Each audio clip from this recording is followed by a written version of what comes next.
Welcome to the 2021 version of the 5-minute webinar series, looking at the way the new and revised standards work.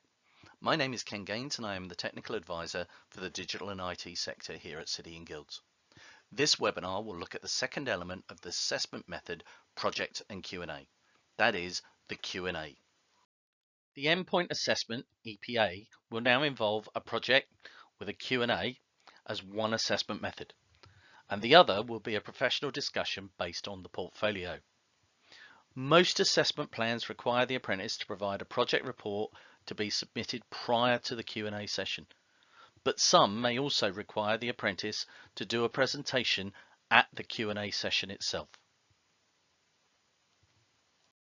It is important to make sure that the apprentice realizes that the project is just one element of the endpoint assessment, the EPA, and that there is a second part to this particular assessment method, and that is the Q&A session based on their project report.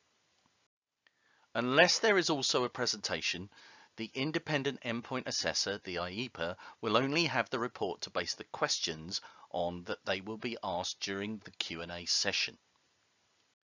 It is key that the apprentice is shown that they have covered all of the knowledge, skills and behaviours, the KSBs for this assessment method, in the project report, and also in the presentation if that is required.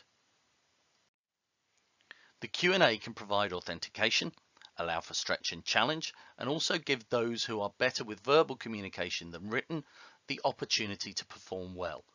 But both parts of the assessment method are taken into consideration when being graded.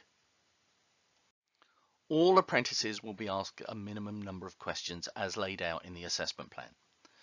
And as time is short for the Q&A, it is key that the project report and presentation allow the IEPA to focus on the stretch and challenge rather than focus on knowledge or authentication to enable your apprentices to have a chance at getting a distinction.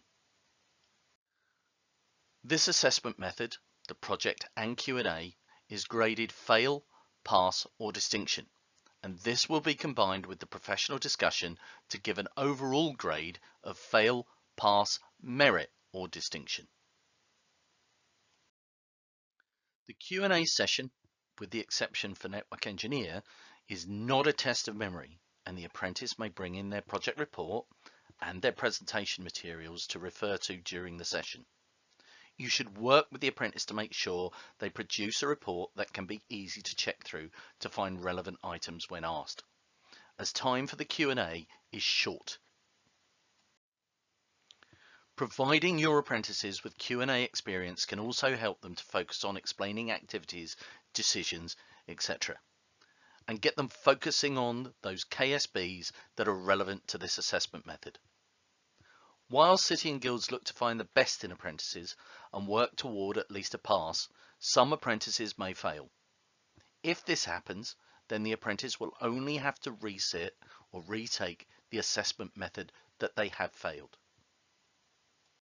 For more information and support, we have various ways for you to contact us and several webinars and newsletters for you to refer to. The government also has various sites to get the latest updates on funding, and IFATE have their own site for you to check what is being revised in terms of standards, as well as getting the new standards and assessment plans. David and I are also at the end of an email if you wish to chat further in terms of City and Guilds' approach to digital standards. We would be happy to set up calls with you to discuss this further. Thank you for listening, and check out the other webinars in the latest 2021 series available on the Digital and IT Updates and Webinar page at cityandguilds.com.